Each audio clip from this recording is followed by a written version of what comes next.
आज मैं आपको ऐसी राज की बात बताने जा रहा हूं जिसके बाद मेरी गारंटी है कि दुख तो आपके पास नहीं रहेगा, रोग मुक्त हो जाएंगे, किसी तरह का दुख आपके पास नहीं रहेगा। लेकिन इसको ध्यान से सुनना। बहुत लोगों ने बार बार पूछा है कि एक बार दोबारा से बताओ, एक बार दोबारा से बताओ। मैंने बहुत पहले ये बात बताई थी।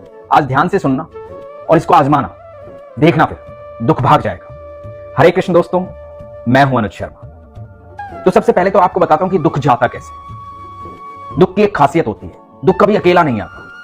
दुख आता है ईश्वर को साथ लेकर आता है, और इतना भोला होता है कि उसको पता नहीं होता कि मेरे साथ ईश्वर चल रहे हैं। यदि सामने वाले ने ईश्वर पर विश्वास कर लिया तो मेरी मृत्यु निश्चित है। इतना भोला होता है दुख। तो पहली चीज तो आप ये समझ जाओ कि आपको ईश्वर पर विश्वास करना होगा, क्योंकि आपकी जो मुस्कुराहट है वो दुख का अंत कर सकती है। दुख कितना भी शक्तिशाली, बस आपको मुस्कुराते हुए उस समय को गुजार देना है। अब जो मैं उपाय आपको बता रहा हूं, इस उपाय को करना होगा। तो उपाय को ध्यान से सुनना। सबसे पहले तो ये जो मंत्र है भगवान श्री कृष्ण का, कृष्णाय वासुदेवाय हरे परमात्मने प्रणतः क्लेशनाशाय गोविंदाय नमो नमः। भगवान श्री कृष्ण से आप ये प्रार्थना कीजिए, मंत्र का जाप कीजिए, लगातार जाप कीजिए। दुनिया का कितना भी बड़ा कष्ट हो, वो कष्ट दूर हो जाएगा, ये गारंटी है। दूसरी जो बात मैं लॉजिकली आपको बताने जा रहा हूं वो ये है कि यदि आप थक चुके हैं दुनिया भर की जगह जाकर के, लोगों से सलाह लेकर के, उपाय करके, तो ये उपाय कर लेना, सब कुछ बदल जाएगा। कहीं से भी एक बांसुरी लेना। बांसुरी जो है वो ऐसी होनी चाहिए जो बजती हो। नॉर्मल बांसुरी मत लेना जो मंदिर के लिए दे देते हैं लोग, चढ़ा दो 10-20 रुपए की बांसुरी जो आती है, वो मत लेना। एक अच्छी बांसुरी लेना, बांस की बांसुरी लेना। और यदि आपकी क्षमता है और अच्छी बांसुरी लेने की, चांदी की बांसुरी लेने की, वो आपकी क्षमता पर है, लेकिन बांस की बांसुरी लेना, क्योंकि बांसुरी वैसे बांस की ही होती है, फिर श्रद्धा की बात हो। तो बांसुरी लेना, और बांसुरी को टेस्ट मत करना, ना चेक करना, ना दुकानदार से चेक करवा। उस बांसुरी को लेना, मंदिर जाना, भगवान श्री कृष्ण के किसी भी मंदिर जो आपके आस पड़ोस में कहीं भी भगवान श्री कृष्ण का मंदिर है, उस बांसुरी को लेकर जाना, भगवान के सामने अपने मन की बात रखना। जो भी आपके मन में चल रहा है, जिस भी दुख से आप गुजर रहे हैं, जिस भी समय से आप गुजर रहे हैं, वो बात अपने मन में कहना भगवान से प्रार्थना करना कि भगवान मेरे सारे कष्टों को दूर करो। उस बांसुरी को भगवान को अर्पित कर। अर्पित करने के बाद वहां से आप चले आ, वो बांसुरी वापस मत ला। अपने मन की बात कह के आप चले आना। आप यकीन मानना, कुछ ही समय में आपकी सारी समस्याओं का हल हो जाएगा। अब आप सोचोगे कि समस्याओं का हल कैसे हो जाएगा, तो इस बात को समझिएगा जो मैं बता रहा हूं। बांसुरी भगवान श्री कृष्ण को अत्यंत प्रिय है। बांसुरी एक ऐसा वाद्य यंत्र है, आप दुनिया में किसी भी व्यक्ति को यदि आप देंगे तो उसे लेगा और सबसे पहले उसे फूंक मारेगा, चाहे उसे बजानी आती हो या ना आती, लेकिन वो उसे फूकेगा जरूर। तो ये बांसुरी दे रहे हैं आप सर्वेश्वर को, भगवान श्री कृष्ण को। उनके होठों से लग करके बांसुरी जब बजती है तो अनंत ब्रह्मांड जो है वो सारा झूम उठता है। तो जब भगवान को आप ये बांसुरी देंगे और भगवान आपके नाम की बांसुरी बजाएंगे, तो जितने भी नक्षत्र हैं, जो ग्रह हैं, जो कुछ भी है, जो लोग बोलते हैं ना कि ये बिगड़ा हुआ है, ये बिगड़ा हुआ है, वो सब उस बांसुरी के चारों तरफ मंडराएंगे। और आपके नाम की जब बांसुरी बजेगी तो सारे दुख एक फूंक में गायब हो जाएंगे। लेकिन ये जो कुछ भी करें आप विश्वास से करें। एक ही बार करना है, ऐसा नहीं है कि आपको लगातार जाके बांसुरी देनी है, एक ही बार करना। ध्यान से सुनिएगा इस बात को। तो एक बार जाइए, मन से बांसुरी देके आइए, उसके बाद विश्वास रखिए कि आने वाला समय आपका बहुत बेहतर होने वाला है।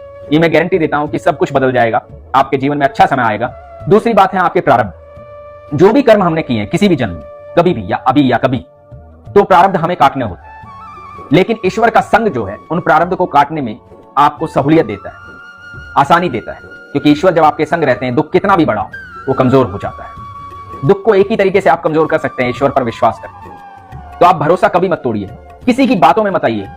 जब आप कमजोर होते हैं, आपका वक्त कमजोर होता है, आप दुखी होते हैं, तो लोग तरह तरह की सलाह देते हैं। लोग भिन्न भिन्न बातें करते हैं, ये कर ले, वो कर ले, ऐसा कर ले, वैसा कर ले। कुछ करने की आवश्यकता नहीं है, सिर्फ विश्वास रखने की आवश्यकता है। एक अत्यंत खूबसूरत प्रसंग आपको सुनाता हूं, ये सुनिएगा। इस प्रसंग से आपको समझ में आएगा कि कौन है कृष्ण और क्यों बातें करते हैं हम विश्वास की, और क्यों मैं कहता हूं कि वो सारे दुख हर ले। तो ये बात है महाभारत शुरू होने से पहले। महाभारत शुरू होने से पहले हुआ यूं कि भगवान 5 जगह मांगने आए पांडवों के लिए कौरवों से।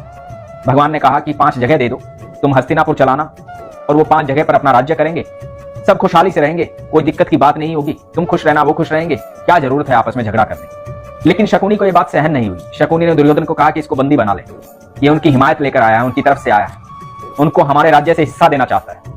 तो दुर्योधन ने बंदी बनाने के आदेश दिए। अब भगवान को कौन बंदी बना सकता? अनंत ब्रह्मांड के मालिक हैं। पहली बार भगवान श्री कृष्ण ने अपनी थोड़ी सी लाइट दिखाई, पहली बार ये बताया कि मैं हूं कौन और किसे बंदी बनाने जा रहे हो, तुम हो कौन। तो भगवान ने जब ये दिखाया तो सब चौंक गए।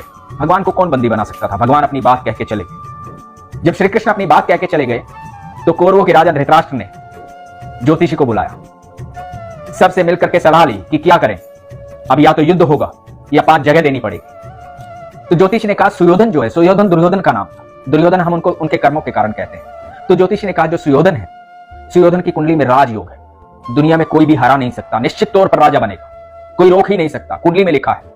तो आप निश्चित तौर पर विश्वास रखिए कि आपका पुत्र ही राजा बनेगा, युद्ध कीजिए। और एक ज्योतिषी के कहने पर युद्ध शुरू हो गया। जब युद्ध शुरू हो गया तो 3 दिन बीत गए। 3 दिन बीत गए और कौरव निपटने शुरू हो गए। तो धृतराष्ट्र ने ज्योतिषी को बुलाया और ज्योतिषी को कहा कि तुमने कहा था मेरा बेटा राजा बनेगा, तो ये क्या चल रहा है? तो ज्योतिषी ने कहा कि महाराज अभी तो 3 ही दिन हुए, मैंने तो परिणाम की बात की थी, इंतजार कीजिए, सुयोधन ही राजा बनेंगे। 8 दिन बीत गए, आधे कौरव निपट चुके थे। जब आधे कौरव निपट गए, धृतराष्ट्र चिंतित था।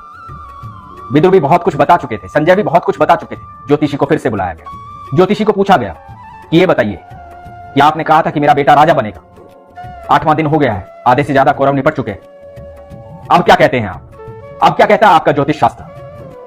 तो ज्योतिषी ने एक बात कही, वो बात आप ध्यान से सुनिएगा।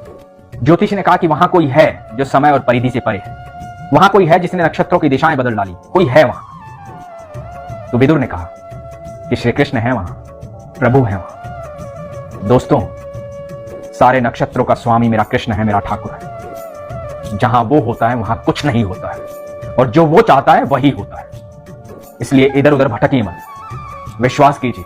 आपको पता है कि महाभारत के युद्ध के बाद राजा कौन बना था? क्योंकि सब नक्षत्रों का स्वामी मेरा कृष्ण है।